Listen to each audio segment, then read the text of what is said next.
இருக்கீங்க? சந்தோஷமா இருக்கீங்களா? பார்த்தா தெரியலையே, சத்தமே வரமாட்டுது. ஏதோ சந்தோஷமா இருக்கு. உற்சாகமா நம்ம ஆண்டவரை ஆராதிச்சிருக்கோம். வல்லமையுள்ள தேவனை நம்ம ஆராதித்து வந்திருக்கிறோம். அவர் யாரு? யார் அவரு? பரிசுத்தமான தகப்பன். நீங்க அவரை தேடி வரல, இங்க இருக்கிற யாருமே இங்க தேடி வரல. அவர் அழைத்து வந்திருக்கிறார். அவர் தெரிந்து கொண்டதுனால தான் நீங்க இங்க இருக்கீங்க. ஆமென். தேவனுடைய வசனத்தை பார்ப்போம். கர்த்தர் இன்னைக்கு உங்கள் மத்தியில் என்ன பேசுகிறார் என்று. சங்கீதம் 25வது அதிகாரம். கர்த்தர் யாரும் இருக்காங்களா படிக்க தமிழ்ல? வசனம் 1.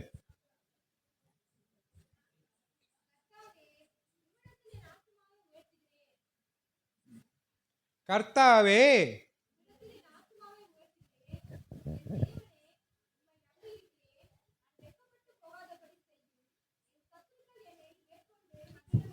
போதும்.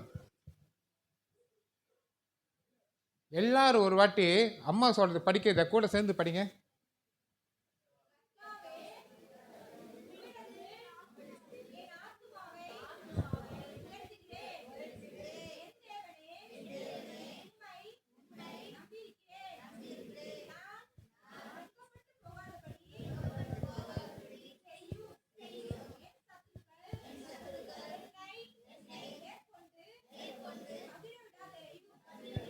போதுமா? உன் ஆத்துமாவே. யார் ஆத்துமா? என்ன ஆத்துமாவா? சொல்லுங்க, யார் ஆத்துமா? உங்க ஆத்துமாவா? உங்க ஆத்துமாவாமா? யாரோட ஆத்துமா? என் ஆத்துமா. சொல்லுங்க எல்லாரும், என் ஆத்துமாவே. சொல்லுங்க. அவங்க படிச்சீங்களா? எல்லாரும் படிச்சீங்க தானே? சொல்லுங்க. உயர்த்துகிறேன். சத்தமா சொல்லுங்க. ஏன்னா உங்களுடைய ஆத்மா, இந்த இருதயம் தேவனுடைய ஆலயம். அப்ப உங்க ஆத்மா எப்படி இருக்கணும்? சந்தோஷமா ஆண்டவருடைய வார்த்தை சொல்லும்போது உற்சாகமா சொல்லணும். என் ஆத்மாவை உயர்த்துகிறேன். யார் மத்தியில நான் வெட்கப்பட்டு போக மாட்டேன். என்னோடு இருக்கிற என் தேவன் பெரியவர். எனக்கு 1000 துன்பங்கள் வரலாம், 1000 கஷ்டங்கள் வரலாம், என்ன நடந்தாலும் எனக்கு முன்பாக நின்று யுத்தம் செய்கிற என் தேவன் பெரியவர். விசுவாசிக்கிறீங்களா? இல்லை இன்னும் 38 பிரச்சனையில கடந்து போறீங்களா? உண்மையே சொல்லிட்டா, பிரச்சனையில கஷ்டமும் நம்மளுக்கு முன்னுக்கு வந்தோடனே ஆண்டுருவாங்க, காணா போயிருவாரு. இல்லைன்னு சொல்லுங்க பார்ப்போம். யாராலும் சொல்ல முடியுமா இல்லைன்னு? நல்லா ஜபம் பண்ணிக்கிட்டே இருப்பீங்க. திடீர்னு ஏதாவது ஒரு உபத்திரங்கள் பிரச்சனை தேடி வந்த அடுத்த நிமிஷமே உங்களுடைய நாவு புலம்ப ஆரம்பிச்சிடும். என்ன பண்றதுன்னு தெரியாம தடுமாறுவீங்க. ஆனால் ஜெபித்து கொண்ட இருந்த தேவனை மறந்துடுவீங்க. உண்மையா இல்லையா? சொல்லுங்க, உண்மையா இல்லையா? சத்தத்தையே காணும். எல்லாரும் என்ன முறைக்கிற மாதிரி இருக்கு பார்க்க.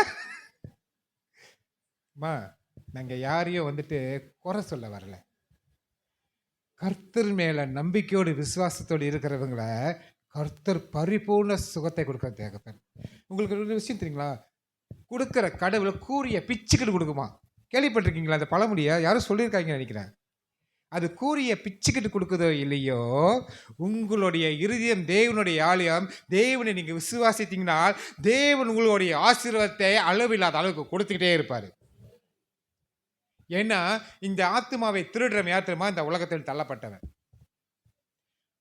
பரலோகம்னு ஒன்று இருந்தால் நரகம்னு ஒன்று இருக்கும். அநேக கிறிஸ்தவ பிள்ளைகளை உலகத்தில் உபத்திரம் கொடுத்துக்கிட்டே இருப்பான். அந்த ஆத்மாவா பரலோகத்துக்கு போகக்கூடாத படிக்கு அந்த இருதயத்தை கலங்கப்படுத்திக்கிட்டே இருப்பான். இதுக்கு காரணம் என்ன தெரியுங்களா? நான் ஏன் இதை எப்படி சொல்றேன்னா, என் வாழ்க்கையில் அனுபவிச்ச ஒரு சாட்சியை சொல்கிறேன். என்னுடைய மகன் பிறந்து இருதயம் இல்லாமலே பிறந்தான். இருதயம் இல்லாமையே பிறந்தான். அவருடைய வாய் எப்படி இருக்குன்னா, இந்த மூக்கு இந்த வாய் எதுவுமே இல்லை, எல்லாம் கோசம். அப்படியே ஒரு பிரெடேட்டர் படம் பார்த்தீங்கன்னா ஏலியன் மாதிரி இருக்கும். பிறந்தனே டாக்டர் சொல்லிட்டாங்க, இவன் பிழைக்க மாட்டான், இறந்துருவான்னு சொன்னாங்க. ஆனால் நான் விடல, ஜெபம் பண்ணேன். ஆனால் அந்த ஜெபத்துக்கு அநேக உபத்திரங்களும் பிரச்சனைகளும் போராட்டமும் வந்துச்சு. ஒரு நாள் ஓடிச்சு, 2 நாள் ஓடிச்சு. பெரிய ஹாஸ்பிட்டலில் வச்சு பார்த்தேன். இந்த இருதயத்தின் ஹார்ட், அந்த ஸ்பெஷல், அந்த இருதயத்தை ஆப்ரேஷன் பண்ணுற டாக்டருங்க உலகத்திலேயே ஒன்றாம் நம்பர் டாக்டர், இங்கிலாந்து டாக்டர், அவரை வரைக்கும் நான் போய் பார்த்து என் பிள்ளைக்கு கேட்டேன். உன் பிள்ளை பொழைக்கவே மாட்டான்னு சொல்லிட்டார். ஆனாலும் நான் கை விடலை. என் ஆண்டவரை பிடிச்சிக்கிட்டேன். ஆண்டவரே, வேத வார்த்தை சொல்லியிருக்கு, சப்பானிகளை நடக்க வச்சிங்க, ஊமைகளை பேச வச்சிங்க, குருடருக்கு பார்வை கொடுத்தீங்க, குஷ்டரோகிக்கு சுகத்தா கொடுத்தீங்க. வேத வார்த்தையில் நான் படிச்சிருக்கேன், நான் விசுவாசிக்கிறேன். ஆனாலும் இப்பொழுது என் மகனுக்கு நடக்க போகிற சம்பவம் எனக்கு வேணும். அந்த அற்புதத்தை நான் பார்க்கணும்னு சொன்னேன். 1 மாதம் இருந்தார், 2 மாதம் இருந்தார், 3 மாதம், 4 மாதம், 5 மாதம், 6 மாதம், 8, 9, 10 மாதம் வரைக்கும் உயிரோடு தான் இருந்தார். போகும்போது டாக்டர், இவன் எப்படி இன்னும் உயிரோடு இருக்கான்னு கேட்பார். இந்த மாதிரி பிள்ளைங்க உயிரோடு இருந்த சரித்திரமே இல்லையான்னுவார். 10வது மாதத்தில் அந்த டாக்டர் வந்தார். நான் திருப்பி போய் கேட்டேன், இவன் இன்னும் உயிரோடு இருக்கானான்னு கேட்டேன். உலகத்திலேயே 1ஆம் நம்பர் டாக்டர். என் மகனோட ஃபோட்டோங்க வச்சுருக்கேன், நீங்கள் பார்க்கணுன்னா அப்புறம் நீங்கள் பார்க்கலாம். டாக்டர் சொன்னார், இப்போ என்ன தான் செய்ய முடியுமா முடியாதான்னு கேட்டேன். முடியாதுன்னாங்க. சரி பரவாயில்ல. என் மகனை தூக்கி ஆண்டுகிட்ட ஒப்பு கொடுத்து, ஆண்டவரே, உங்களுக்கு என் பிள்ளை வேணும் தான், அவன் பிறந்தப்பே நீங்கள் எடுத்துகிட்டு போயிருக்கலாம். இப்போ 10 மாதம் என் கூட சிரித்து விளையாட ஆரம்பிச்சிட்டா நான் கொடுக்க மாட்டேன். எனக்கு என் பிள்ளை வேணும், அவ்வளோதான். என்ன நினச்சாருன்னு தெரியல ஏசப்பா. மத்தியானம் 3 மணிக்கு ஃபோன் அடித்து, உன் பிள்ளைக்கு ஆப்ரேஷன் பண்ண போகிறேன்னு சொன்னாங்க. நேராக போனேன். பொழைக்க மாட்டான்னு சொல்லிட்டீங்க, அப்புறம் எதுக்கு ஆப்ரேஷன் பண்ண போகிறீங்க டாக்டரை கேட்டேன். அப்போ டாக்டர் சொன்னார், உன் பிள்ளை பொழைக்க வாய்ப்பே இல்லை, 90% பொழைக்க வாய்ப்பு இல்லை, ஆனால் 10% நாங்கள் முயற்சி பண்ணுறோன்னு சொன்னார். அந்த 10%ல் என்னத்தை முயற்சி பண்ண போகிறீங்கன்னு கேட்டேன். அவருடைய இருதயம் வந்து எப்படி இருக்குன்னா, ஒரிஜினல் இருதயம், பிள்ளைங்க எல்லாத்தோட இருதயமும் ஒரு இருதயம், நடுவில் தடுப்பு, அந்த வால்வு இருக்கும். மண்டை மூலையிலேருந்து ரத்தம் ஹார்ட்டுக்கு போய், ஹார்ட்லேருந்து கிட்னிக்கு போய், கிட்னிலேருந்து திருப்பி ஹார்ட்டுக்கு வந்து, ஹார்ட்லேருந்து திருப்பி மண்டைக்கு போகும். அதுதான் ஒரிஜினல் ஹார்ட்டு. ஆனால் என் மகனுடைய ஹார்ட்டு நடுவில் தடுப்பில், வால்ஃபில் உள்ள எல்லாம் கோசம், இருதயத்தை சுற்றி 8 ஓட்டை. அதுதான் டாக்டருக்கு ஆச்சரியம், இவன் எப்படி 10 மாதம் வரைக்கும் உயிரோடு இருந்தான்னு. அப்போ டாக்டர் சொன்னார், ஒரு டியூப்பு, ஆக்சிஜன் டியூப் அப்படியே இறக்குவாங்களாம் உள்ளுக்கு, அப்படியே ஹார்ட்டில். அப்படி ஒரு வேளை அது உள்ளே குத்தியோ இல்லை வெளிச்சோ அழுந்தானே உயிர் போயிடும். அந்த மூச்சு இழுத்தாலே அது ஒன்றுமே இல்லை, அப்படியே அடைச்சிரும். ஸோ அவன் பிழைக்க வாய்ப்பே இல்லைன்னு சொன்னாங்க. ஆனால் நான் விடலை. அப்படின்னா என் வேணாம், என் பிள்ளைக்கு நீங்கள் ஆப்ரேஷன் பண்ண வேணாம். அப்போ டாக்டர் சொன்னார், நல்லா பாரு, உன் பிள்ளைக்கு இப்போ தான் 10 மாதம், 10 வயசு வரைக்கும் உயிரோடு இருக்கான்னு வச்சுக்கோ. வாய் ஆப்ரேஷன் பண்ண முடியாது, இருதயம் ஆப்ரேஷன் பண்ண முடியாது, இடுப்பு கீழே பாதி சப்பானி வளர்ச்சி இல்லை, நீ என்ன செய்ய போகிறேன்னு என்கிட்ட கேட்டார். அப்போ நான் சொன்னேன், இப்போ நான் என்ன தான் செய்யணும்னு கேட்டேன். எதுவாக இருந்தாலும் இப்பயே ஃபேஸ் பண்ணு. சரி, எப்படி ஆப்ரேஷன் பண்ண போகிறீங்க கேட்டேன். முதல்ல ஒரு தடுப்பு, நடுவில் அந்த தடுப்பு ஆப்ரேஷன் பண்ணுவாங்க. 6 மாதம் சென்று அந்த வால்ஃபு ஆப்ரேஷன் பண்ணுவாங்க. அப்புறம் 6 மாதம் சென்று அந்த ஹோல், அந்த ஓட்டை 8 ஓட்டை ஆப்ரேஷன் பண்ணுவாங்க. நான் கேட்டேன், ஒரேடியாக செய்ய முடியாதா? ஒரு வாட்டி வெட்டி செஞ்சாலே வீங்கிருமா? வீங்கிருச்சுன்னா அந்த வால்வ் சரியாக அட்ஜஸ்ட் பண்ணி முடியாது, உட்காராது. ஸோ 6 மாதம் சரின்னு சொல்லிட்டேன். எனக்கு மனசு கேட்கல, இருந்தாலும் ஒரு பாரம் என்னுடைய மனசுல ஒரே ஒரு இடத்துல இல்லை. சபையில் போயிட்டு மன்றாடுன்னு, என் மகனுக்கு எதுவுமே ஆகக்கூடாது ஆண்டவரே, நீங்கள் எனக்கு என் மகனை நீங்கள் எனக்கு கொடுத்தே ஆகணும்னு சொல்லி புடிவாதத்தோடு ஜெபம் பண்ணேன். தேவனுடைய குரலை கேட்டேன். என்னுடைய வருகை நிமித்தம் மகன் உன்னோடு இருப்பான், பயப்படாதேன்னு சொன்னார். அந்த நிமிஷம் என் காலு என் தரையில் நிற்கல, இருந்த பாரம் கண்ணீர் எல்லாமே காணா போச்சு. அப்போ நான் சொன்னேன், கர்த்தாவே, இது உம்முடைய குரல், நான் நீர் அற்புதம் செய்தீர் சொல்லிட்டு வந்துட்டேன். மக்கியானாலு ஆப்ரேஷன் கொண்டு போனேன். என் மகனை ப்ரே பண்ணிவிட்டு வெளியே அந்த ஹாஸ்பிட்டல் வெளியில் வந்து உட்காந்துட்டு ஒரு சோயாபீனும் ஒரு கிட்கேட் சாக்லேட்டோ வாங்கி சாப்பிட்டுட்டு இருந்தேன்.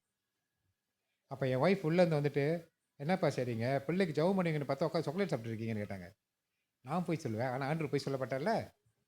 10 மாதம் வரைக்கும் வச்சார்ல, அவருடைய சொன்ன அந்த வார்த்தை, ஜீவனுள்ள வார்த்தை, பயப்படாது, அற்புதம் செஞ்சுட்டாருன்னு சொல்லிட்டேன். சொன்ன அடுத்த நிமிஷம் என்ன ஆச்சுன்னா, அந்த டாக்டர் வந்து சொன்னாங்க, நீங்கள் வெயிட் பண்ண வேணாம், ஐசியூவில் வந்து 8 மணிக்கு மேலே போக முடியாது. அந்த ஆப்ரேஷன் 6 மணி நேரம் இல்லை 7 மணி நேரம் நடக்கும். நீங்கள் எப்படி பார்க்குறதா இருந்தாலும் நீங்கள் நாளைக்கு தான் வந்து பார்க்க முடியும். இல்லை எமர்ஜென்சினா உங்களுக்கு ஃபோன் அடிக்கும், நீங்கள் போயிருங்கன்னு சொல்லிட்டாங்க. சரின்னு சொல்லிவிட்டு நானும் வீட்டுக்கு கடந்து போயிட்டேன். கடந்து போய் 4 மணிக்கு கடந்து போனேன்.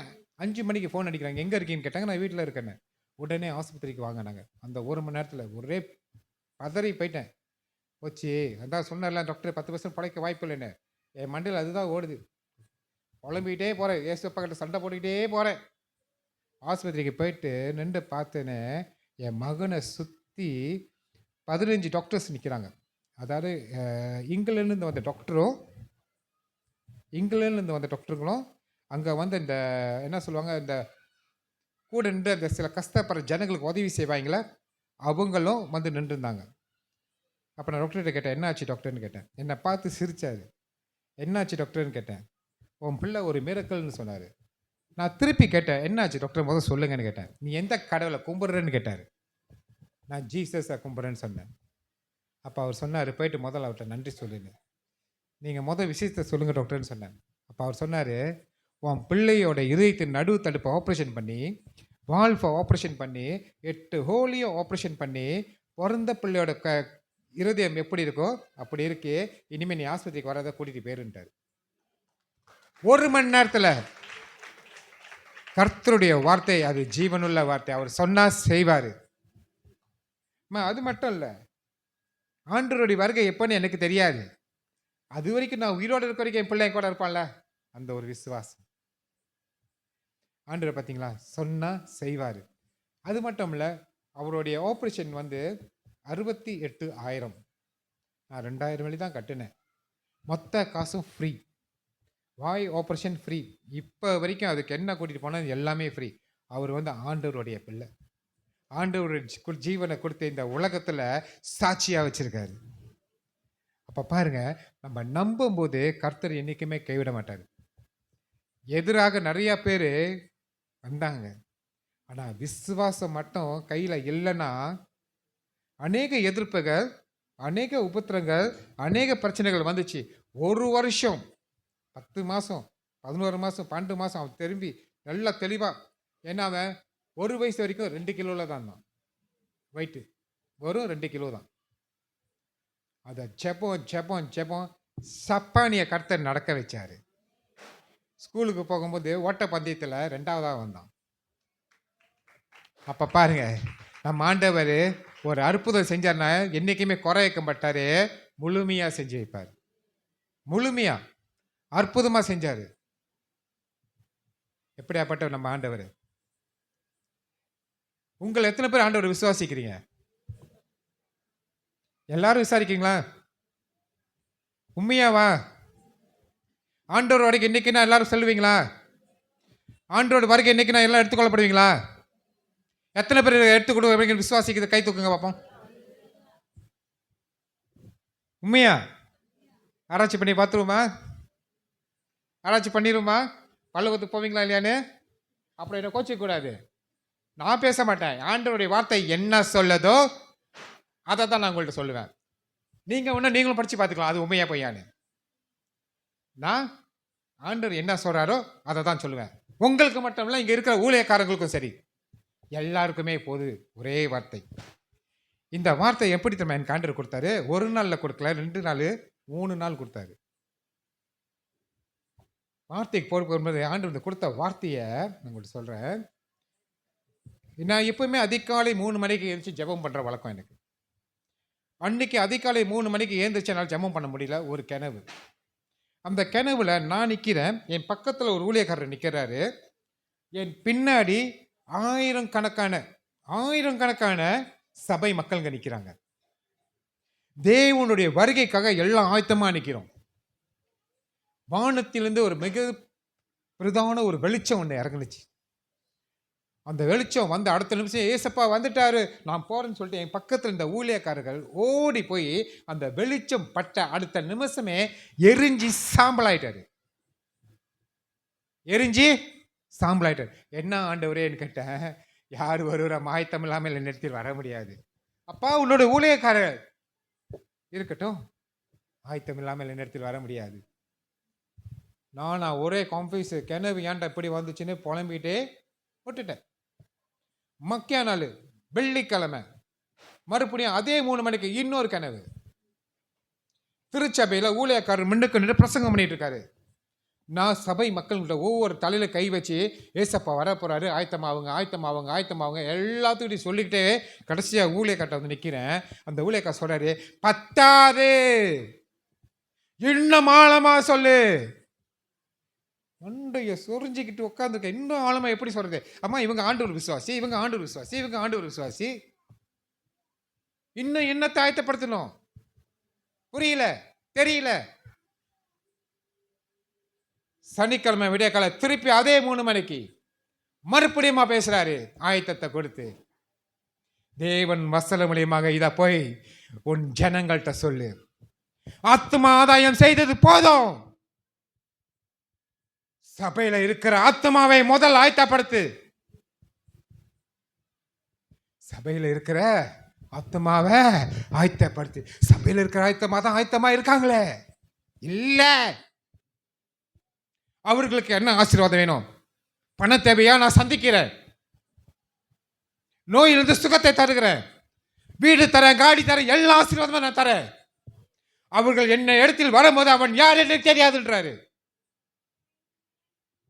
எல்லா ஆசீர்வாதத்தையும் கொடுத்து நீங்க யார் என்று எப்படி ஆண்டவரே தெரியாதுன்னு சொல்றீங்க? உங்களுக்கு என்ன தெரியுமா? அதுக்கு என்னத்தமா சொன்னாரு? இந்த இடம் பிரகாசத்தின் வெளிச்சம், அங்கிருந்து பார்த்தா அந்த வெளிச்சம் அப்படியே தெரியும் வெள்ளை வெள்ளேன்னு. அதுல இருக்கிற ஒரு டாட்டு அங்கிருந்து பார்த்தா தெரியாது. எப்ப நீங்க தேவன்கிட்ட நெருங்கி நெருங்கி கிட்ட கிட்ட கிட்ட வரீங்களோ அப்பதான் அந்த இடத்துல ஒரு டாட் இருக்கதே உங்களுக்கு தெரியும். இன்னும் கிட்ட வரும்போது அந்த டாட் மட்டும் தான் தெரியும். அந்த பிரகாசத்து வெளிச்சம் உங்க கண்ணுல இருந்து மறைஞ்சு போயிடும். அப்படின்னா என்னது? ஏன் அந்த டாட் தெரியுங்களா? வசனம் என்ன சொல்றாரு கேட்டுருமா? மத்தேயு 3வது அதிகாரம் 2:3 படிப்பு கேட்போமாக. மத்தேயு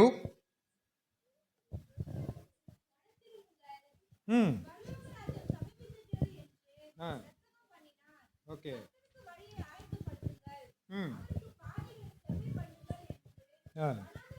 போதுமா? மனம் திரும்புங்க, பரலோகம் சபீமா இருக்குது.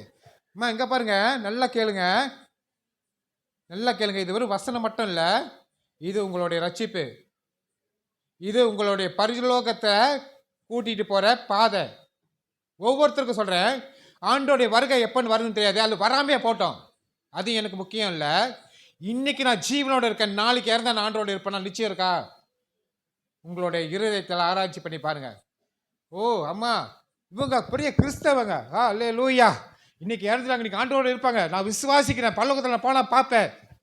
தெரியுமா அவங்க இருதயத்தில் என்ன இருக்குன்னு?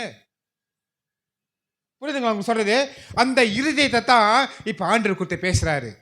நீ எப்படியாப்பட்ட கிறிஸ்தவனா இருந்தாலும் சரி, நீ எப்படியாப்பட்ட ஜெப வீரனாக இருந்தாலும் சரி, உன் இருதயம் கலங்கி இருந்தா, அதுல இருள் இருந்தா, நீ யார் என்று நான் அறியேன்.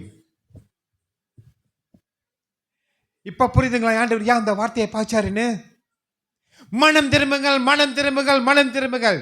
எதற்காக மனம் திரும்புங்கள்? நீங்கள் தேவனோடு இருக்கணும். இந்த உலகம் நம்மளுக்கு நிரந்தரம் இல்லை, பாடுகளும் கஷ்டங்களும் உபத்திரங்களும். ஆனால் தேவனோடு இருப்பதே நம்மளுக்கு நிச்சயம். இன்னைக்கு நம்ம மரித்தாலும் பரலோகத்தில் இருப்போம், அந்த நிச்சயம் இருக்கா? இருக்குங்களா? கர்த்தருடைய வழியை நீங்க பின்பற்றணும். கர்த்தருக்கு நீங்க சரியா ஆண்டவருடைய குரலை நீங்க கேட்கணும். அம்மா நான் இன்னைக்கு ஜெபிக்கிறேன், இன்னைக்கு 1/2 மணி நேரம் ஜெபிக்கிறேன், 1 மணி நேரம் ஜெபிக்கிறேன், 10 மணி நேரம் ஜெபிக்கிறேன், ஆனாலும் இன்னும் என் கஷ்டம் போடல, ஆனாலும் நான் பலவீனமா இருக்கேன். தெரியலையா? உங்களுக்கு தெரியுங்களா? ஏன் தெரியுங்களா? இருதயத்துக்குள்ள அழுக்கு இருந்தா நீங்க எவ்வளோ ஜபிச்சாலும் உபத்திரம் பிரச்சனையும் உங்களுக்கு வந்துகிட்டே இருக்கும். ஏன்னா உள்ள இருக்கிற அந்த பிசாசோடைய ஆவி அந்த உபத்திரத்தின் ஆவி தேவனிடத்தில் உங்கள் ஜெபத்தை கேட்காத படிக்க திருடி கொண்டு போவோம். கஷ்டமா இருக்கு தானே? அது என்ன ஆவின்னு பார்த்துருவோமா? ஆண்டவருடைய வார்த்தை அதுக்கும் சொன்னாரு, இதுக்கு கீழ்ப்படுகிறவங்க தான் என்னுடைய பிள்ளைகள், என்னுடைய பரலோகத்தில் ராஜ்யத்தில் இருப்பேன்னு. மத்தியோ 5வது அதிகாரத்துல, சாரி மத்தியோ 3வது அதிகாரத்துல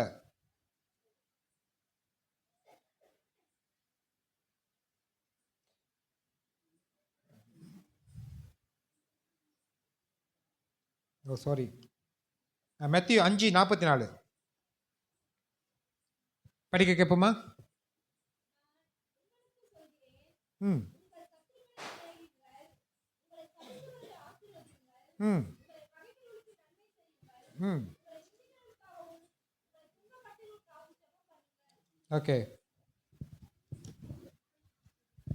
என்ன சொன்னாரு? யார் அந்த சத்துருக்கள்? யார் அந்த சத்துருக்கள்? அம்மா சுத்தமான தமிழ் என்னோட உங்களுக்கு நல்லா தெரியும் நினைக்கிறேன். சத்துருக்கள்னா பிசாசு இல்ல, உங்களுக்கு எதிராக நிற்கிறவங்க. உங்க பக்கத்து வீட்டுக்காரங்க இருக்கலாம், எகுத்து வீட்டுக்காரங்களா இருக்கலாம், இல்லை உங்க குடும்பத்தில் ஒருத்தவங்களா இருக்கலாம், உங்க சகோதரனா இருக்கலாம், சகோதரியா இருக்கலாம், ஏன் மாமியாரா இருக்கலாம், மருமகளா இருக்கலாம், இல்லை மகனா இருக்கலாம், யார் வேணாலும் இருக்கலாம்.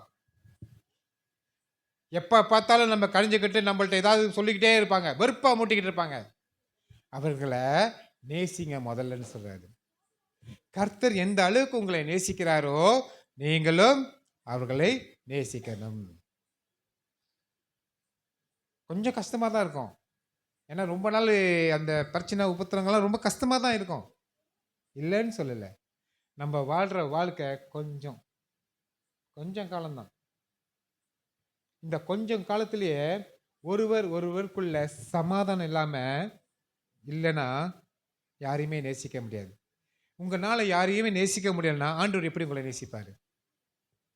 அதனால தான் மனம் திரும்புங்க, மனம் திரும்புங்க. உங்களுடைய சத்துருக்களை சிநேகிங்கள். இதை நான் சொல்லல, ஆண்டவருடைய வார்த்தை சொல்லுது. உங்களுக்கு பரலோகத்தின் பாதை வேணுமா, நித்திய ஜீவன் வேணுமா, தேவனுடைய வார்த்தைக்கு கீழ்ப்படிந்து நடங்க.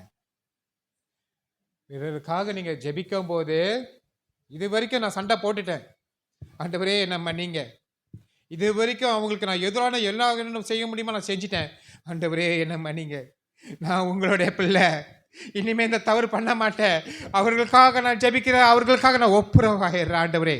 அப்போதான் உங்கள் இருதயத்தில் இருக்க அந்த இருள் வெட்டு விலகும். ஏன்னா அதுதான் உங்களை ஆசீர்வாதம் இழக்க செய்யுது.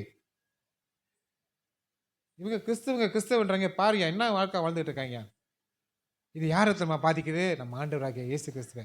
நீங்க செய்கிற காரியத்தினால யார் வெட்கப்பட்டு நிற்கிறா? யாரு? இயேசப்பா. ஏன்னா அதோடைய அன்பு பெரிதானது. ஆண்டவர் ஏசப்பாவே சோதிச்சான் சாத்தான், நீங்க ஏமாற்றம். ஆனா அந்த சோதனையின் மத்தியிலும் கர்த்தருக்காக நிலைச்சு நிற்கிறவனே பாக்கியவான். கர்த்தருடைய அன்பு இன்னும் அதிகமா உங்களுக்கு வேணுமா? கர்த்தருடைய ஆசீர்வாதம் உங்களுக்கு வேணுமா? இந்த இடத்துல மிகப்பெரிய ஒரு எழுப்புதல் வேணுமா? ஆண்டவர் சொல்றாரு, நல்லா கேளுங்க ஐயா, நான் இங்கே போயிட்டு ஆத்துமாதாயம் செஞ்சுட்டு வரேன், நான் இங்கே போய் ஆத்துமாதாயம் செஞ்சுட்டு வரேன், தப்பு இல்லை. முதல்ல உங்களுடைய ஆத்துமாவை ஆயத்தமா வைங்க, சாட்சியா வைங்க, சரிங்களா? அடுத்தது இருமா 45 படிங்க, சாரி 45. ம் ம் ம் ம் ம் ம் அவ்வளோதான். என்ன செய்றாரு? நம்ம அப்படி செய்யறதுனால தேவனுக்கு நம்ம புத்திரனா இருக்க அவருடைய பொக்கிஷமா இருப்போம். அப்போ நம்ம சிறு பிள்ளை எப்படி கொஞ்சிரும். இப்போ பாருங்க, இந்த 2 பிள்ளைங்க எவ்வளோ அழகா அந்த வசனத்தை தாவீதை குறித்த ஒரு வசனம் பேசுனாங்களே, எவ்வளோ சூப்பராக இருந்துச்சு. அந்த சிறு பிள்ளைங்களுக்கு கிடைக்கிற அந்த கிஃப்ட்டு நம்மளுக்கு கிடைச்சிருக்கா? பிள்ளைங்களை படிங்க படிங்கன்னு ரோத்தனை எடுப்போம். ஆனால் அந்த பிள்ளைங்க படித்து பேசும்போது அதை கேட்கறதுக்கு அர்த்தம் புரியுதா?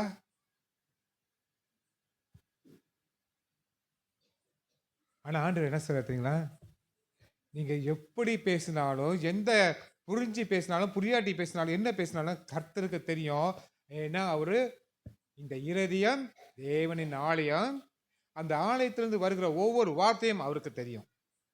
இன்னைக்கு நீங்க என்ன பண்ண போறீங்க, அவங்க என்ன பண்ண போறாங்க, இவங்க என்ன செய்ய போறாங்க, எல்லாமே அவர் அறிவார். இருந்த போதிலும் அவர் காத்திருக்காரு. எதுக்கு தெரியுமா? என் பிள்ளை மனம் திரும்பி என்கிட்ட வரும், என் பிள்ளை மனம் திரும்பி என்கிட்ட வரும், என் பிள்ளை என்கிட்ட மனம் திரும்பி என்கிட்ட வரும். அப்பா நீங்க பிள்ளை நீங்க அல்லேலூயா, நீங்க சபையில நல்ல வசனம் படிக்குது, இந்த பிள்ளை நிறைய ஊழியம் செய்யுது, இந்த பிள்ளை நிறைய காணிக்க கொடுக்குது, ஓ சாட்சியா நிக்குது, சாட்சியா நிக்குது. பார்க்குற கண்களுக்கெல்லாம் அப்படிதான் தெரியும். ஆனால் தேவனுக்கு மட்டும்தான் தெரியும், இவ்வளோ நல்ல அழகான மகள் எப்போ மனம் திரும்பி என்கிட்ட வரும், எப்போ மனம் திரும்பி வரும்னு ஏங்குறாரு. அதனால தான் மனம் திரும்புகள், மனம் திரும்புகள், மனம் திரும்புகள்னு சொல்லிக்கிட்டே இருக்காரு. உங்கள் சத்துருக்களை நீங்க மன்னிச்சினா ஆண்டவர் உங்களுக்கு மன்னிப்பார். உங்களுடைய பலவீனம் தெரியும், எல்லாருக்குமே பலவீனம். அந்த ஈகோன்னு என்ன சொல்லுவாங்கம்மா? போறாம வெறுப்பு, அவங்கள பார்த்தாலே ஒரு அப்படியே காண்டு கிளம்பும், அப்படிதான் சொல்லுவாங்க. ஒரு வெறி வரும். நானும் அவங்கள்ட்டுக்காக எப்படியாவது மன்னிச்சிடணும் பேசணும்னு நினைப்பேன். ஆனா அவங்க பேசுறதை என்னால் ஏற்றுக்கொள்ளவே முடியல. நான் செத்தா கூட அவங்கள மன்னிக்க மாட்டேன். நிறைய பேர் சொல்லியிருப்பீங்கன்னு நினைக்கிறேன்.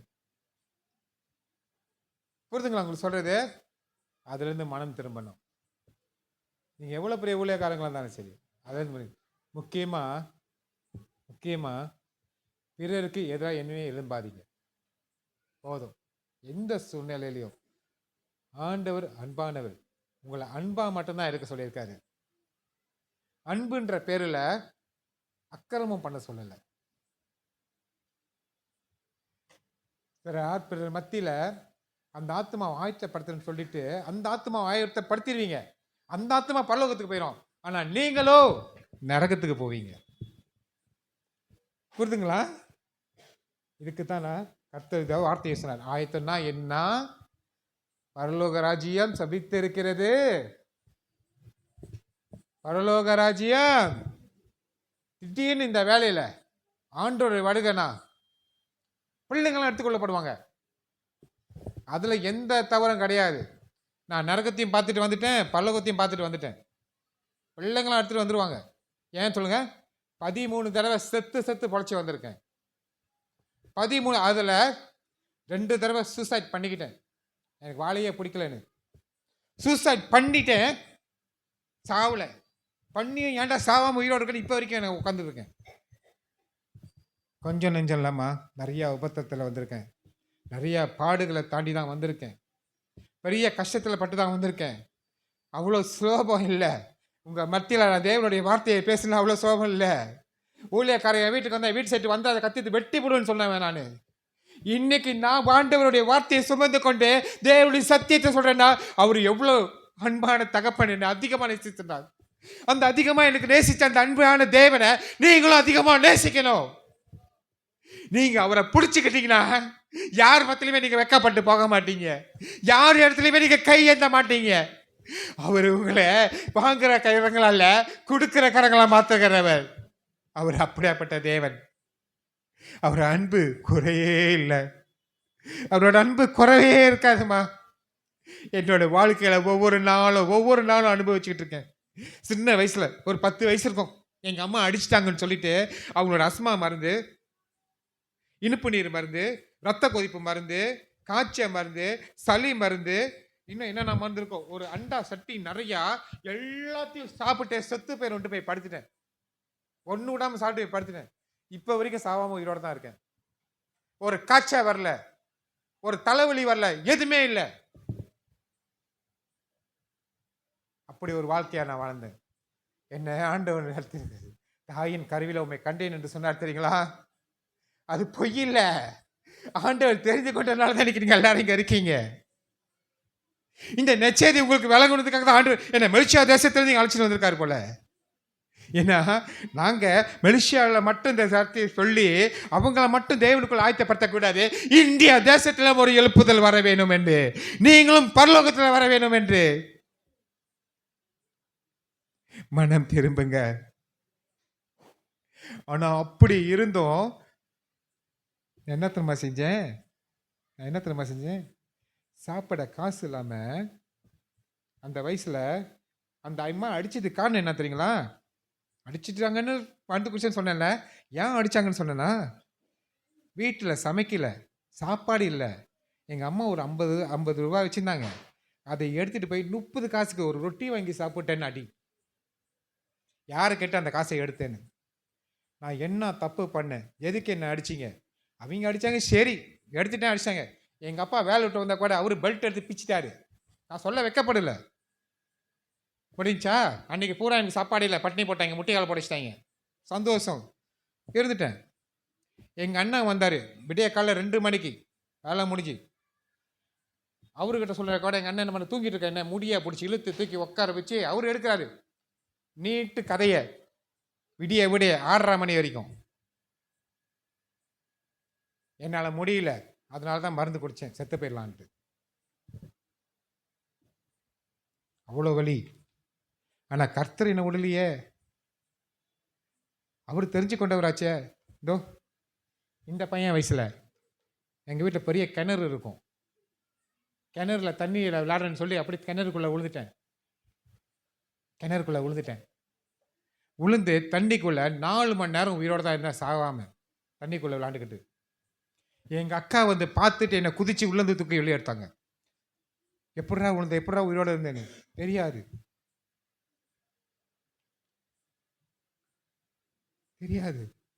ஏன் எல்லாருக்கும் வருதுதான் வாலிபா வயசில் காதல். அந்த கன்றாவி எனக்கும் வந்துச்சு. அதனால முடியாமல் மோட்டர் எடுத்துகிட்டு போயிட்டு 180 கிலோமீட்டர் போயிட்டு ஒரு டிவைடர் அடிச்சு சாவுன்னு ஒரே அடிச்சு பறந்து போய் உழுதுட்டு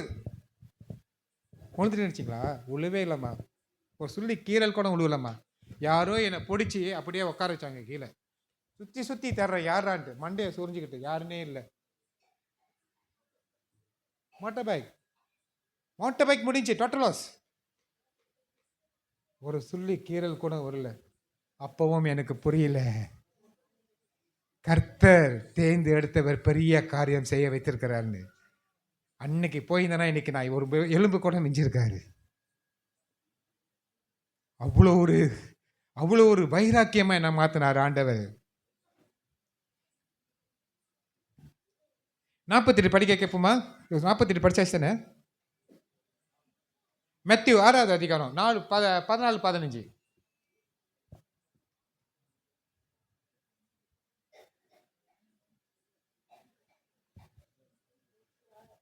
படிக்க கேட்போமா? 14-15 மத்தேயு 6வது அதிகாரம்.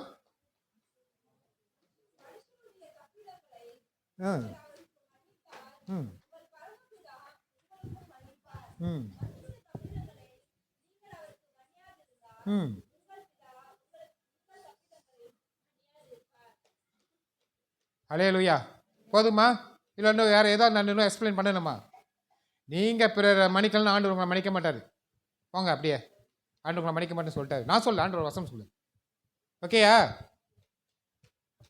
மன்னிப்பீங்களா மன்னிக்க மாட்டீங்களா? மன்னிப்பீங்களா மன்னிக்க மாட்டீங்களா? நீங்கள் எல்லாம் கல்லும் இல்லை சிலையும் இல்லை, ஜீவனுள்ள பிள்ளைகள், கர்த்தருடைய பிள்ளைகள். வார்த்தையை சத்தமாக சொல்லுங்க பார்ப்போம். ஏன் அடிக்க போறீங்களா? தான் குழந்தைங்களை வந்து அடிச்சுட்டு போங்க. சொல்லுங்கம்மா, மனம் திரும்புறேன்னு சொல்லுங்கம்மா. பிறரை மன்னிக்கிறேன்னு சொல்லுங்க. நீங்க பிறரை மன்னிக்கும் போது கர்த்தர் உங்களை மன்னிப்பார். நீங்க பிறரை மன்னிக்கும் போது கர்த்தர் உங்களை ஆசீர்வதிப்பார். பிறருக்காக நீங்க ஜெபம் பண்ணும்போது கர்த்தர் உங்களை பெருக பண்ணுவார். அந்த ஆசீர்வாதம் உங்களுக்கு வேணுமா? அந்த ஆசீர்வாதம் உங்களுக்கு வேணுமா? பிறருக்காக உட்கார்ந்து ஜெபம் பண்ணுங்க. உங்களுக்காக என்னைக்குமே ஜெபம் பண்ணாதீங்க. உங்களுக்கு இன்னைக்கு வீட்டில் அரிசி இல்லை, பருப்பு இல்லை, பணம் இல்லை, எதுக்காக நீங்க ஜெபம் பண்ணாதீங்க. ஆண்டவருக்கு தெரியும். நீங்க எப்ப அடுத்த வீட்டுக்காரனுக்காக ஜெபம் பண்ணீங்களோ உங்களுடைய ஆசீர்வாதம் பெருகும். ஹலோ, எப்படியும் நான் கொஞ்ச நேரத்தில் போகிறதுக்குள்ள அடிச்சிருக்கீங்கன்னு நினைக்கிறேன். அதே மேத்யூ 18வது படிங்க. 18வது அதிகாரம் 3 4.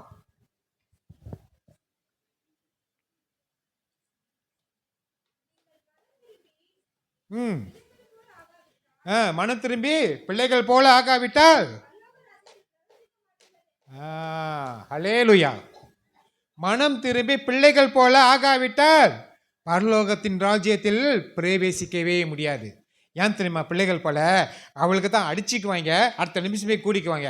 அந்த பிள்ளைகளுக்காக பெரியவங்க தான் மல்லு கட்டிட்டு இருப்பாங்க வருஷ கணக்கில். ஆனால் பிள்ளைங்க இல்லை. புரிதுங்களா உங்களுக்கு? கர்த்தர் என்ன சொல்றாரு? சிறு பிள்ளை போல உங்களை இருக்க சொல்றாரு. என்னதான் பிரச்சனை வந்தாலும், என்னதான் சண்டை வந்தாலும் அடுத்த நிமிஷமே அவங்களோட ஒப்புரவாயிருங்க, அவரோடு பேசுங்க, அவருக்காக ஜெபம் பண்ணுங்க. நீங்க யாரோடைய பிள்ளை? ஏசப்பா பிள்ளை. ஏசப்பாவோட பிள்ளைங்க எப்படி இருக்கணும்? ஜெப வீராங்கனியா இருக்கணும். அம்மா, உங்களுக்கு ஒன்று தெரியுங்களா? ஆண்களை விட பெண்கள் தான் அதிகமாக ஜெபிக்கிறவர்கள். ஆண்கள் பலவீனற்றவர்கள். ஏன்னா வேலை, வீடு, அங்க இங்க அழைச்சிட்டு வந்து அந்த அசதியில் தூங்கிடுவாங்க. ஆனா பெண்கள் தான் அதிகமாய் தன் கணவனுக்காகவும் பிள்ளைகளுக்காகவும் ஜெபிக்கிற வீராங்கனிகள். உங்களோட ஜெபத்தை அதிகமாக அதில் அவர் எதிர்பார்க்கிறாரு. உங்களோட ஜெபத்தை அதிகமா தேவன் உங்களை தேடுகிறாரு. நீங்க ஒரு அஸ்திவாரம் உங்க குடும்பத்தையே கட்டி எழுப்ப முடியும். உடனே இல்லை. முதல்ல உங்களோட இருதயத்தை நீங்க ஆராய்ந்து அந்த இருளின் ஆவியெல்லாம் தூக்கி தூரா போட்டு கர்த்தருக்குள்ள நீங்க பரிசுத்தமா நிற்கும் போது கர்த்தர் அந்த நிமிஷம் என்னம்மா எங்கள்கிட்ட ஊழியக்காரங்க பேசுவாரு, உங்கள்கிட்ட வந்து பேசுவாருமா. அவர் யார் மத்தியிலும் பச்சை பதம் இல்லை. இவன் ஏழை, இவன் பிச்சைக்காரன், இவன் பணக்காரன் இல்லை. ஆண்டோட பல்லு எல்லாரும் அவருடைய பார்வையில ஒரே பிள்ளை தான். அவர் ரொம்ப நல்லவர், அவர் ரொம்ப அன்பானவர். இந்த செய்தி உங்க எதுக்கு தெரியுங்களா ஆண்டவனுக்கு கொடுத்திருக்காரு? நான் எடுத்த செய்தி இதல்ல, வேற. ஆனால் இதை குறித்து பேச சொன்ன காரணம் என்ன தெரியுமா? உங்களுக்குள்ள அநேக பலவீனத்தின் ஆவி இருதயத்தால் அலமோதிக்கிட்டு இருக்கு. பிறரை மன்னிக்க முடியாத ஆவி உங்களுக்குள்ள இருக்கிறது. ஒரு நிமிஷம் கைங்களை தூக்க பார்ப்போம். அந்த பலவீனத்தின் ஆவி எத்தனை பேர்கிட்ட இருக்கு? இல்லாதவங்க கையா இருக்குங்க, இருக்கிறவங்க கையை தூக்கி நில்லுங்க.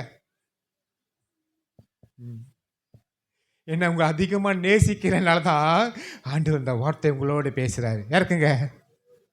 ஆண்டவர் உங்கள்கிட்ட பேசுறாரு. நல்லவர் இல்லை? எப்படிலாம் சொன்னாரு? சிறுப்பள்ளியோட இந்தியாவில் மாறுவீங்களா? இன்னைக்கு ஒப்புரவு ஆயிடுவீங்களா? இந்த இடத்துல போகும்போது ஏதோ வந்தாங்க, 4 கத்துனாங்க, ஓ ஹல்லேலூயா சொன்னாங்க, போறாங்கன்ட்டு போயிடுவீங்களா? அப்படி போனா உங்களுடைய ஆத்மாக்கு நீங்க தான் பொறுப்பு, உங்க ஊழியக்காரர்கள் அல்ல.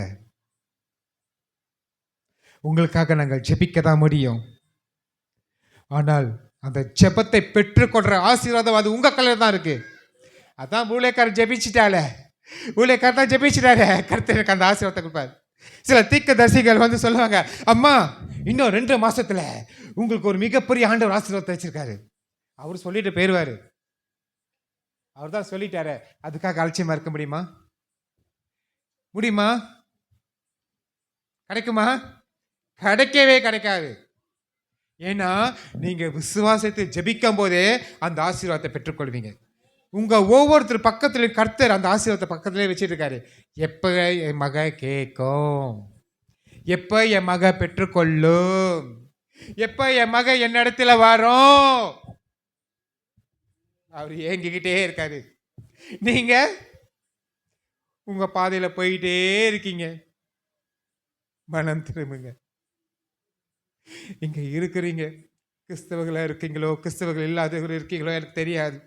ஆனா உங்க எல்லாருக்கும் ஒன்று சொல்றேன், நமக்காக மரித்தவர், நமக்காக உயிரோடு தெரிந்தவர் இப்பவும் நம்ம மத்தியில நமக்காக பெரிய காரியம் செய்ய நம்ம மத்தியில காத்து கொண்டு இருக்கிறார்.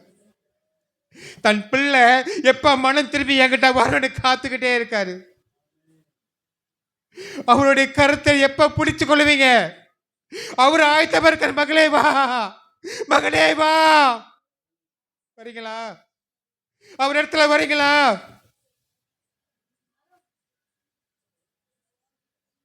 உங்க மனம், உங்க ஜீவன், உங்க ஆசீர்வாதம். அம்மா, நீங்க இப்படியே இருந்தீங்கன்னா பரவாயில்ல, அது உங்களோட போனா உங்கள் தலைமுறையை பாதிக்கும். உங்க பிள்ளை, உங்க பேரை, உங்க பரம்பரையே அப்படியே கடைசி வரை இப்படியே இருக்கணுமா? சொல்லுங்க, இப்படியே இருக்கணுமா? எல்லாரும் மத்தியில கை கட்டி நிக்கணுமா? பிறர்கிட்ட கை ஏந்தணுமா? நீங்க மனம் திரும்பினாதா உங்களுடைய பிள்ளைகள் உங்களை பிடித்துக் கொண்டு அவர்கள் இன்னும் வல்லமையாக எழும்புவார்கள். நீங்க தான் குடும்பத்தின் தலைவியாக இருக்கிறீங்க. நீங்க தான் குடும்பத்தில் தலைவனா இருக்கீங்க. உங்க குடும்பத்துல முதல் அடி நீங்க எடுத்து வைத்து உங்களுடைய பிள்ளைகளை நீங்க பிடிக்கும் போது கர்த்தர் எப்படியாப்பட்ட அற்புதத்தை செய்வார் தெரியுங்களா?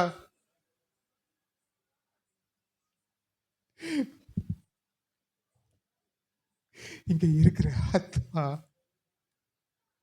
ஒருத்தர் ரட்சிக்கப்பட்டதை குதூகலை கொண்டாடுறது ஆர்ப்பரிக்குமா பரலோகமே?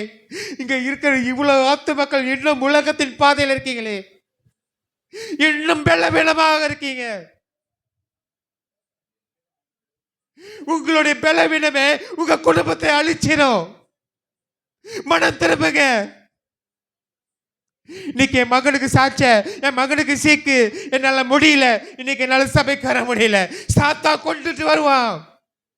என்ன நடந்தாலும் என் தேவன் எனக்கு அற்புதம் செய்வார் என்று அதோட மத்திய வீட்டுக்கு வந்து நிற்கும் போது அந்த இடத்திலே உங்களுக்கு விடுதலை. விடுதலை வேணுமா? வாங்க.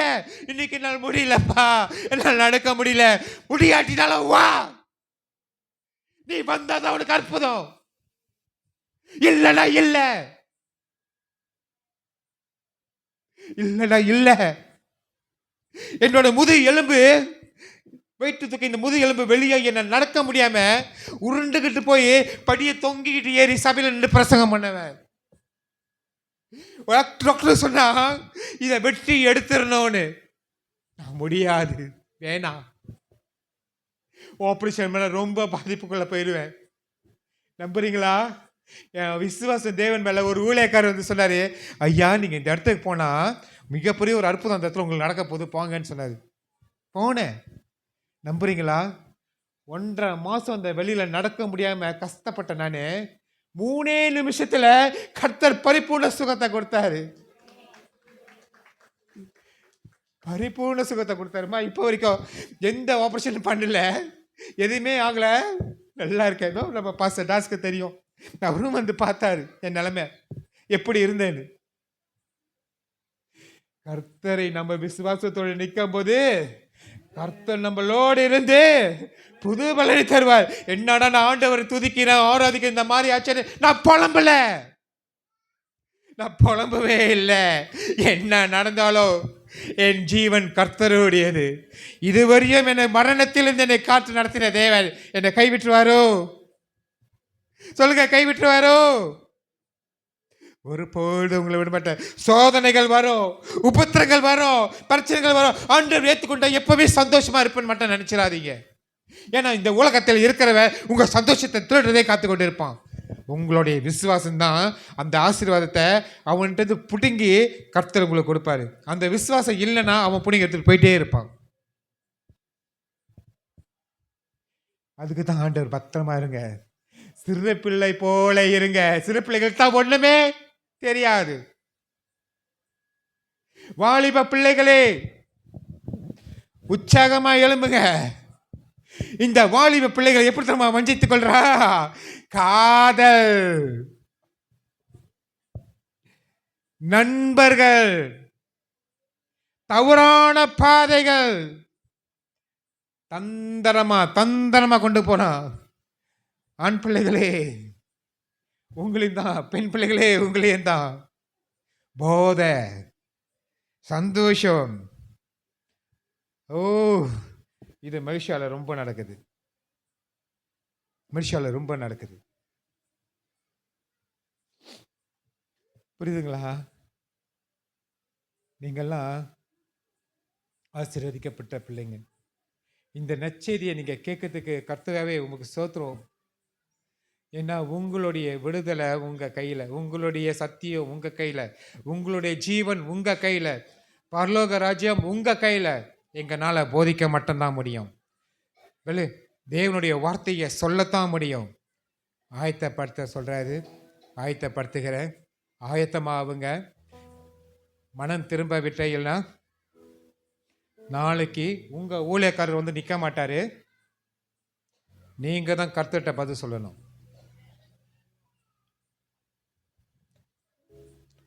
மார்க் அதிகாரம் 12 படிப்புமா? மார்க் 12வது அதிகாரம் 30, 31, 33.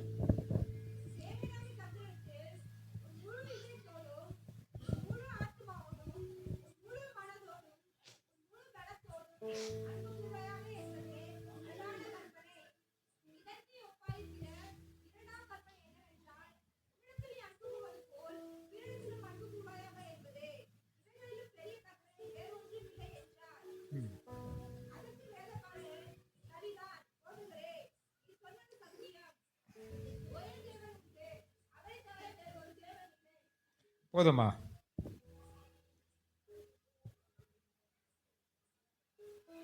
முப்பது என்ன சொன்னுச்சு?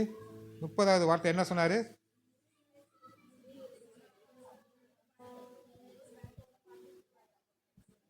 முழு இருதயத்தோடும் முழு பலத்தோடும் அன்பு கூறுவீங்களா? முழு இருதயத்தோடு அன்பு கூறுவீங்களா? இல்லை, அவனை பார்த்துக்கிட்டு ஏதோ சொல்லிட்டாரே, ஐயா நான் அவனை மன்னிச்சிட்டேன், உண்மையாக நான் அன்பாக இருப்பேன். ஆனாலும் கஷ்டமாக தான் இருக்கும். நம்மளும் மனுஷன் தானே. மனுஷனோட சரி நம்ம கடவுள் இல்லையே. ஆனாலும் நம்ம ஆண்டுகிட்ட முழங்கால் போட்டு, ஆண்டவரே என்னோடு இருந்து என்னை பலப்படுத்துங்க, என் இருதயத்தை சுத்தப்படுத்துங்க, அந்த மகனை நான் மெய்யாகவே மன்னிக்கணும், அந்த மகனுக்கு நான் மெய்யாகவே அவனுக்காக நான் ஜெபம் பண்ணணும், மகளுக்காக ஜெபம் பண்ணணும். இங்கே இருக்கிற குடும்பங்கள் எல்லாம் அப்பா நான் யாருக்கெல்லாம் எதிராக எழும்பனோ ஆண்டவரே அவங்களுடைய கருத்தில் ஒப்புக்கிற மன்னிங்க. அவங்க எல்லாம் ஆசீர்வாதமாக இருக்கணும். அவங்க எந்த மதமாக இருந்தாலும் சரி, அவங்க எந்த கடலை வழங்கினாலும் சரி, ஆண்டவரே நீர் அவர்களை ஆசீர்வதியும். உங்கள் முழு இருதயத்தோடு அவர்களுக்காக ஜெபிக்கும் போது கர்த்தர் அந்த ஜெபத்தை கேட்கிறவராக இருக்கிறார். இப்போ சொன்ன தெரியுங்களா, கூறிய பிச்சுக்கிட்டு கொட்ட தெரியுமா?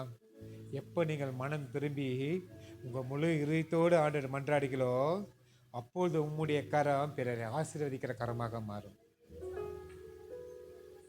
இல்லைன்னா எத்தனை பேருக்கு புரிஞ்சுது இப்போ மனம் திரும்புதல்னா என்னான்னு? நான் ஆண்டவரை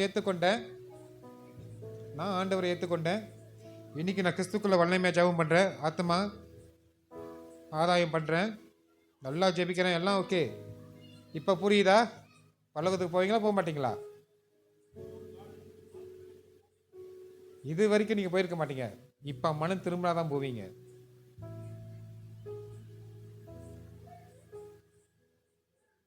எத்தனை பேர் மனம் திரும்புவீங்க? கை தூக்குங்க பார்ப்போம். இல்லை சும்மா கத்திட்டு போனால் ஓகே நானும் போய் உட்காந்துடுறேன். ஓ யாரும் மனம் திரும்ப மாட்டாங்க. 1 2 3 4 பேர் தான் போல. சரி, அடுத்ததாக நம்ம ஊழியக்காரர் பாஸ்டர் தாஸ் வந்திருக்காரு.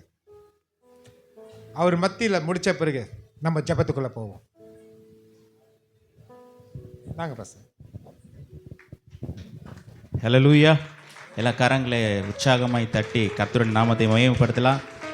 கர்த்தருடைய சுவிசேஷத்தை மிகுந்த பாரத்தோடு கூட நம்ம அதில் பகிர்ந்து கொண்ட ஐயாவுக்கும் நாங்கள் மனப்பூர்வமாக நன்றி செலுத்துகிறோம். இப்பொழுது கூட நம்ம மத்தியில் அருமையான அன்பு போதகர் சில்வதாஸ் ஐயா வந்திருக்கிறார்கள். அவர்கள் குறித்து ஒரு சில வார்த்தைகள் சொல்லிய பின்பு அவர் முன்பதாக கர்த்தருடைய வார்த்தையோடு கூட ஒரு நல்ல சாட்சியை அவர்கள் சொல்லுவார்கள். நாங்கள் கடந்த வருஷத்தில் நான் முன்னாடியே சொன்னது போல் நானும் பாஸ்டர் ஆபிரகாம் ஐயாவும் போன வருஷம் டிசம்பர் மாதத்தில் நாங்கள் மலேசியா தேசத்துக்கு நாங்கள் சென்றிருந்தோம். நாங்கள் டிக்கெட் போடும்போது ஒரு 22 23 நாட்கள் அங்கே ஊழியம் செய்கிற மாதிரி நாங்கள் டிக்கெட் போட்டிருந்தோம். ஆனால் அங்கே போன சூழ்நிலைகள்லாம் வித்தியாசமாக இருந்தது. அங்கே ஒரு வாரத்துக்கு மேலே ஊழியம் செய்யக்கூடாதபடிக்கு ஒரு சூழ்நிலை அமைஞ்சிருச்சு. ஸோ நாங்கள் என்ன யோசிச்சிட்டோம், சரி ஓகே ஒரு வாரம் தான் இருப்போம் போல இருக்குது, அதுக்கப்புறம் வீட்டுக்கு போயிடுவோம் அப்படின்ற மாதிரி மனநிலை. ஏன்னா ஒரு சில ஊழியர்கள்கிட்ட நாங்கள் ஏற்கனவே தொடர்பு கொண்டு பேசியிருந்தோம் அங்கே ஊழியம் செய்கிற மாதிரி. பட் ஆனால் சரியான ரெஸ்பான்ஸ் இல்லை. எங்களுக்கு அது ஒரு பெரிய மன உளைச்சலாக போயிடுச்சு. நான் இப்படி நம்பி வந்தோம், பட் ஆனால் அந்தளவுக்கு ரெஸ்பான்ஸ் இல்லையே.